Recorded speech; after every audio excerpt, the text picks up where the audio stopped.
Hello friends, स्वागत है आप सभी का हमारे चैनल पर। तो जैसा कि एसएससी एमटीएस का ये मॉडल पेपर 6 तक पिछले वीडियो में अपलोड हो चुका था, आज हम लेकर आ रहे हैं एसएससी एमटीएस का मॉडल पेपर 7, जो आने वाली अपकमिंग वैकेंसी एसएससी एमटीएस 2022 के लिए बहुत ही महत्वपूर्ण होने वाली है। ये जीके जीएस का 25 क्वेश्चन का सेट है।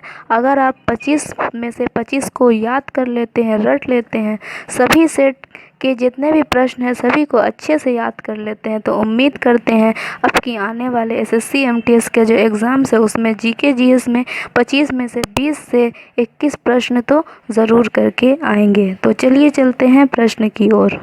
फर्स्ट क्वेश्चन है हमारा। फर्स्ट क्वेश्चन क्या है देखते हैं। इन रेलवे स्टेशनों में से कौन सा एक विश्व विरासत स्थल है।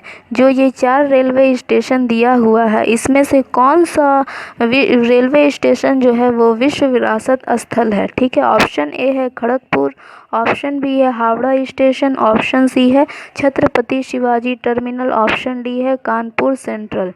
तो वो जो रेलवे स्टेशन है वो कौन है। Option number C is the right answer. Chhatrapati Shivaji terminal जो है यह रेलवे स्टेशन एक विश्व का विरासत स्थल भी कहा जाता है इसको। ठीक है, अब नेक्स्ट क्वेश्चन की ओर बढ़ते हैं। नेक्स्ट क्वेश्चन है हमारा, भारत की प्रथम नोबेल पुरस्कार विजेता महिला का नाम बताना है। जो प्रथम नोबेल पुरस्कार विजेता रही थी महिला, उनका नाम बताना है। ऑप्शन ए है इंदिरा गांधी, ऑप्शन बी है मदर टेरेसा, ऑप्शन सी है कविता कृष्णन, ऑप्शन डी है सरोजनी नायडू। तो प्रथम महिला विजेता जो नोबेल पुरस्कार की थी वो थी, option B is the right answer, mother Teresa. ठीक है, मदर टेरेसा एक ऐसी महिला थी जिन्हें पहला नोबेल पुरस्कार मिला था। ठीक है, महिला में। अब बढ़ते हैं नेक्स्ट क्वेश्चन की ओर।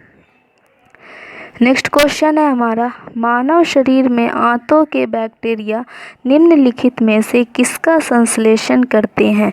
जो आंत के जो बैक्टीरिया जो होते हैं वो किसका संश्लेषण करते हैं बताना है। ऑप्शन ए है विटामिन के, ऑप्शन बी है प्रोटीन, ऑप्शन सी है वसा और ऑप्शन डी है विटामिन डी। ठीक है, तो ये जो मानव शरीर में जो आंतों के जो बैक्टीरिया होते हैं यह विटामिन के का संश्लेषण करते हैं। Option A is the right answer.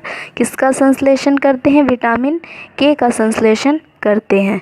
अब बढ़ते हैं नेक्स्ट क्वेश्चन की ओर। नेक्स्ट क्वेश्चन है हमारा, डैश में पौधों का भौतिक रूप और बाहरी संरचना का अध्ययन किया जाता है। यानी कि डैश यानी कि इस खाली स्थान को भरना है। ये जो 4 ऑप्शन है इनमें से बताना है क्या होगा। ऑप्शन ए है फिजियोलॉजी, ऑप्शन बी है शरीर रचना विज्ञान, ऑप्शन सी है फाइटोमोफोलॉजी और ऑप्शन डी है कोशिका विज्ञान। तो इसका जो राइट आंसर हो जाएगा option number C is the right answer. Phytomorphology में पौधों का भौतिक रूप और बाहरी संरचना का अध्ययन किया जाता है। ठीक है, अब बढ़ते हैं अगले प्रश्न की ओर। अगला प्रश्न है हमारा, निम्नलिखित में से कौन सी गुर्दों की संरचनात्मक और कार्यकारी इकाई है।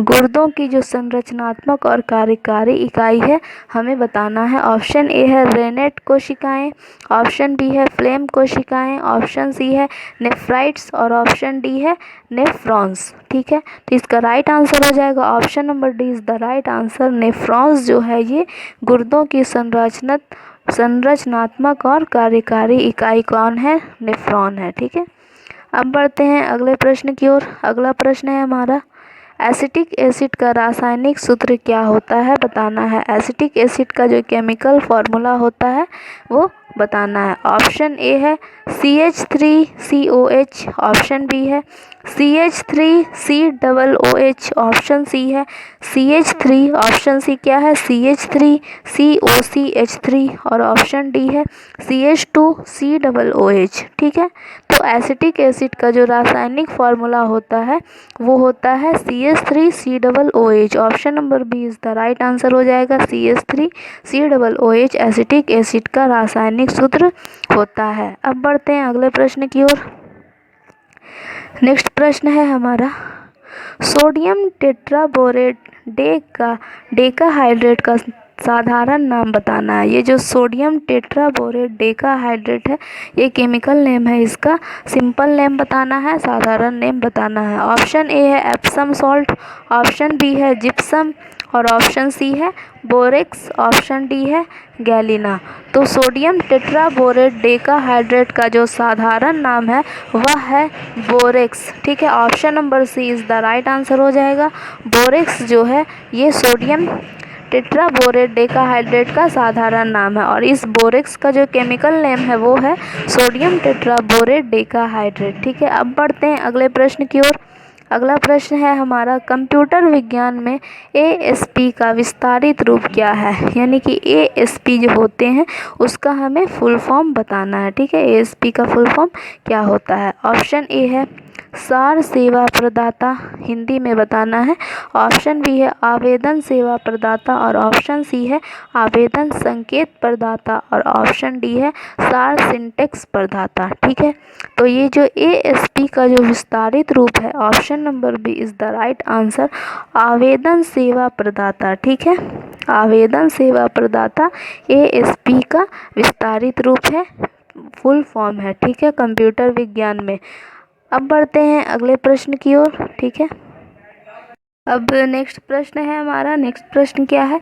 महाद्वीपीय द्रव्यमान का मुख्य खनिज घटक क्या है? ठीक है, महाद्वीपीय द्रव्यमान का जो मुख्य खनिज घटक है वो क्या है? ऑप्शन ए है ऑक्सीजन और एल्यूमिना, ऑप्शन बी है मैग्नीशियम और सिलिका, ऑप्शन सी है एल्यूमिना और मैग्नीशियम और ऑप्शन डी है सिलिका और एल्यूमिना। ठीक है, तो इसका राइट आंसर क्या हो जाएगा? इसका राइट आंसर हो जाएगा option number D is the right answer, silica और एल्यूमिना जो महाद्वीपीय द्रव्यमान का मुख्य खनिज घटक है। अब बढ़ते हैं अगले सवाल की ओर। अगला प्रश्न है हमारा, रण उत्सव किस राज्य में मनाया जाता है? ये रण उत्सव जो है ये किस राज्य में मनाया जाता है? ऑप्शन ए है महाराष्ट्र, ऑप्शन बी है मध्य प्रदेश, ऑप्शन सी है गुजरात, ऑप्शन डी है राजस्थान। तो रण उत्सव जो है ये गुजरात में मनाया जाता है। Option number C is the right answer हो जाएगा। रण उत्सव कहाँ मनाया जाता है? यह भारत के गुजरात राज्य में मनाया जाता है। अब बढ़ते हैं नेक्स्ट सवाल की ओर। नेक्स्ट क्वेश्चन है हमारा, नेक्स्ट क्वेश्चन क्या है?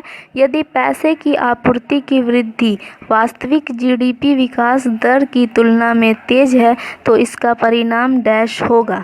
यदि पैसे की जो आपूर्ति है उसकी वृद्धि वास्तविक जीडीपी विकास दर की तुलना में तेज है तो इसका परिणाम क्या होगा? ऑप्शन ए है मुद्रास्फीति, ऑप्शन बी है अपस्फीति, ऑप्शन सी है बजट अधिशेष, ऑप्शन डी है बजट घाटा। ठीक है, यदि पैसे की आपूर्ति की वृद्धि वास्तविक जीडीपी विकास दर की तुलना में तेज है तो इसका जो परिणाम होगा यह होगा मुद्रास्फीति। ठीक है, मुद्रास्फीति option number A is the right answer हो जाएगा, इसका परिणाम होगा मुद्रास्फीति। ठीक है, अब बढ़ते हैं अगले प्रश्न की ओर। अगला प्रश्न है हमारा, शैवाल पारिस्थितिकी तंत्र इकोसिस्टम के निम्नलिखित में से किस स्तर में आता है? ठीक है, शैवाल पारिस्थितिकी तंत्र जो है यह किस स्तर में आता है? ऑप्शन ए है विघटन करने वाला, ऑप्शन बी है विनाशक, ऑप्शन सी है उत्पादक और ऑप्शन डी है उपभोक्ता। ठीक है, तो इसका राइट आंसर हो जाएगा option number C is the right answer, उत्पादक के स्तर में आता है ये शैवाल पारिस्थितिकी तंत्र। अब बढ़ते हैं अगले सवाल की ओर। अगला प्रश्न है हमारा, कौन सा उद्यान बांग्लादेश के साथ भी अपनी सीमाओं को साझा करता है? ठीक है, कौन सा वैसा उद्यान है जो बांग्लादेश के साथ भी अपनी सीमा को साझा करता है? ऑप्शन ए है सुंदरवन राष्ट्रीय उद्यान, ऑप्शन बी है काजीरंगा राष्ट्रीय उद्यान, ऑप्शन सी है कंचनजंगा राष्ट्रीय उद्यान और ऑप्शन डी है पन्ना राष्ट्रीय उद्यान। ठीक है, तो बांग्लादेश कहाँ है? इधर वेस्ट बंगाल में से सटा हुआ देश है बांग्लादेश। ठीक है, तो इसमें हमको बताना है कि कौन सा ऐसा उद्यान है जो बांग्लादेश के सीमा को भी साझा करता है। तो इसका राइट आंसर हो जाएगा option number A is the right answer, Sundarban राष्ट्रीय उद्यान। ठीक है, और ये जो काजीरंगा राष्ट्रीय उद्यान तो है ये तो असम में हो जाएगा। ये तो हम सोच भी सकते हैं कि ये बांग्लादेश से कैसे सटा रह सकता है। ठीक है, और ये कंचनजंगा जो है ये सिक्किम के साइड हो जाएगा और ये पन्ना राष्ट्रीय उद्यान इधर राजस्थान के साइड हो जाएगा, मध्य प्रदेश। ठीक है, सवाल है हमारा, नेक्स्ट क्वेश्चन क्या है? एटीएम का विस्तारित रूप है। एटीएम का जो फुल फॉर्म है बताना है। ऑप्शन ए है any time money, option B है ऑटो टेक्नोलॉजी मनी और ऑप्शन सी है automated teller machine, option D है ऑटोमेटिक ट्रांजैक्शन मशीनरी। तो एटीएम का जो फुल फॉर्म होता है वो होता है automated teller machine. Option number C is the right answer हो जाएगा, ऑटोमेटेड टेलर मशीन। ठीक है, अब बढ़ते हैं अगले सवाल की ओर।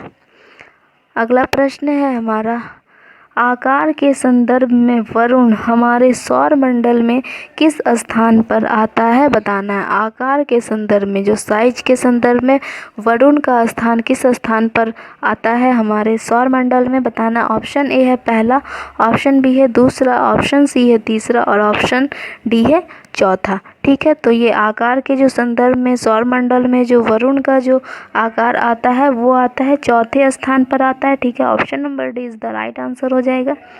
अब बढ़ते हैं अगले प्रश्न की ओर। अगला प्रश्न है हमारा, अबू धाबी डैश की राजधानी है। अबू धाबी जो है ये किस देश की राजधानी है बताना है। ऑप्शन ए है यूनाइटेड अरब अमीरात, ऑप्शन बी है नीदरलैंड, ऑप्शन सी है दक्षिण कोरिया और ऑप्शन डी है इटली। तो अबू धाबी जो है यह यूनाइटेड अरब अमीरात की राजधानी है। Option number A is the right answer हो जाएगा, यूनाइटेड स्टेट अरब अमीरात। ठीक है, यूनाइटेड अरब अमीरात की राजधानी क्या है, अबू धाबी। अब बढ़ते हैं अगले प्रश्न की ओर।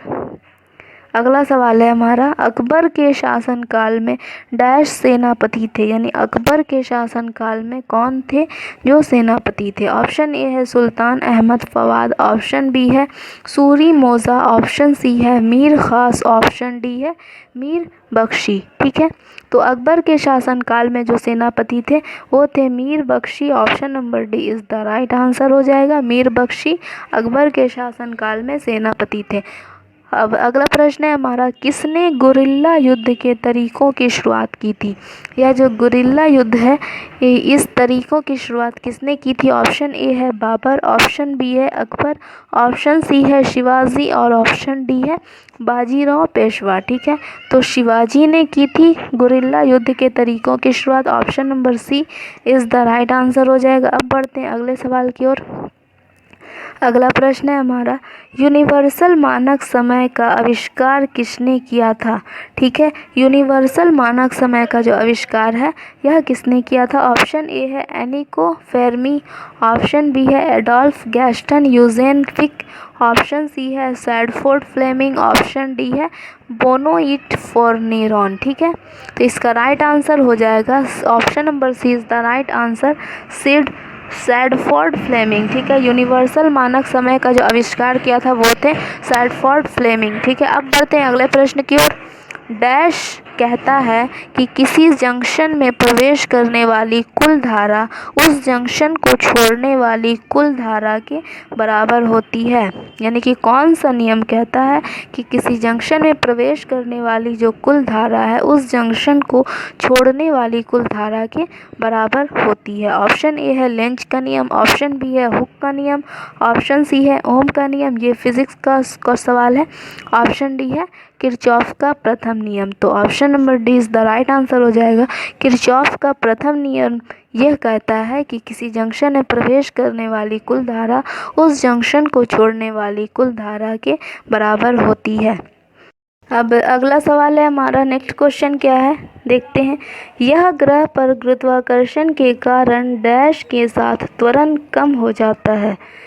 यह ग्रह पर, यानी वह ग्रह पर जो गुरुत्वाकर्षण के कारण जो है डैश के साथ त्वरण कम हो जाता है। ऑप्शन ए है ग्रह की त्रिज्या में घटने, ऑप्शन बी है ग्रह की द्रव्यमान में वृद्धि, ऑप्शन सी है ग्रह की मात्रा में कमी, ऑप्शन डी है ग्रह की सतह से ऊंचाई में वृद्धि। तो option number D is the right answer हो जाएगा, ग्रह की सतह से ऊंचाई में वृद्धि। ठीक है, option number D is the right answer हो जाएगा कि यह ग्रह पर गुरुत्वाकर्षण के कारण ग्रह की सतह से ऊंचाई में वृद्धि के साथ त्वरण जो है वो कम हो जाता है। अब अगला प्रश्न है हमारा, नीति आयोग के अध्यक्ष कौन है। नीति आयोग के जो अध्यक्ष हैं वो कौन है। ऑप्शन ए है राष्ट्रपति, ऑप्शन बी क्या है आरबीआई गवर्नर, ऑप्शन सी है वित्त सचिव और ऑप्शन डी है अब अगला सवाल है हमारा, नेक्स्ट क्वेश्चन क्या है देखते हैं। नीति आयोग के अध्यक्ष कौन है? नीति आयोग के अध्यक्ष कौन है? ऑप्शन ए है राष्ट्रपति, ऑप्शन बी है आरबीआई गवर्नर, ऑप्शन सी है वित्त सचिव, ऑप्शन डी है प्रधानमंत्री। तो नीति आयोग के जो अध्यक्ष हैं वो हैं प्रधानमंत्री। Option number D is the right answer हो जाएगा। अब बढ़ते हैं अगले सवाल की ओर। अगला प्रश्न है हमारा, राज्यसभा के सभापति कौन है? राज्यसभा के सभापति कौन है बताना है। ऑप्शन ए है भारत के राष्ट्रपति, ऑप्शन बी है भारत के प्रधानमंत्री, ऑप्शन सी है भारत के उपराष्ट्रपति, ऑप्शन डी है लोकसभा के स्पीकर। तो राज्यसभा के जो सभापति हैं यह हैं भारत के उपराष्ट्रपति। Option number C is the right answer हो जाएगा, भारत के उपराष्ट्रपति। अब नेक्स्ट क्वेश्चन है, शिवा थापा डैश से संबंधित है। शिवा थापा जो है ये किसी खिलाड़ी का नाम है, तो ये किससे संबंधित है बताना। ऑप्शन ए है बैडमिंटन, ऑप्शन बी है लॉन टेनिस, ऑप्शन सी है मुक्केबाजी और ऑप्शन डी है क्रिकेट। तो शिवा थापा यह मुक्केबाजी से संबंधित है। Option number C is the right answer हो जाएगा। अब बढ़ते हैं नेक्स्ट क्वेश्चन, और ये 25वां सवाल है और ये आखिरी सवाल है, ठीक है। ये माई ट्रुथ नामक पुस्तक के लेखक कौन है? माई ट्रुथ नामक जो पुस्तक है इनके लेखक कौन है? ए है Khushwant Singh, option number B है किरण बेदी, ऑप्शन सी है नरेंद्र मोदी और ऑप्शन डी है इंदिरा गांधी।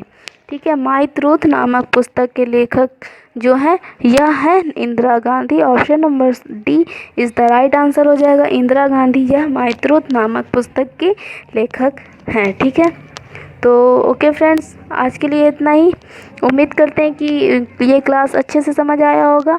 तो अगर आप ये 25 में से 25 क्वेश्चन को याद कर लेते हैं, अच्छे से रट लेते हैं, पढ़ लेते हैं, तो एग्ज़ाम्स में 25 में से 20 से 21 प्रश्न तो ज़रूर ही करके आएंगे। तो ठीक है फ्रेंड्स, अगर वीडियो अच्छा लगा हो तो इसे लाइक करें, शेयर करें और हमारे चैनल को सब्सक्राइब करना ना भूलें। वीडियो देखने के लिए बहुत बहुत धन्यवाद। आपका दिन शुभ हो।